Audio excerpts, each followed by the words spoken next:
நாமத்தை நீங்கள் சத்தமாகவும் சொல்லலாம், கீர்த்தனமாய் செய்யலாம். நாமத்தை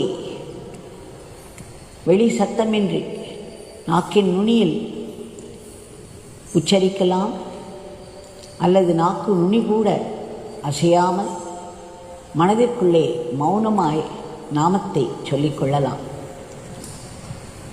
இதெல்லாம் நமக்கே ஏற்கனவே பரிச்சயமானவை. பகவான் நம்மிடம் இதை பற்றியெல்லாம் சொல்லியிருக்கிறார்.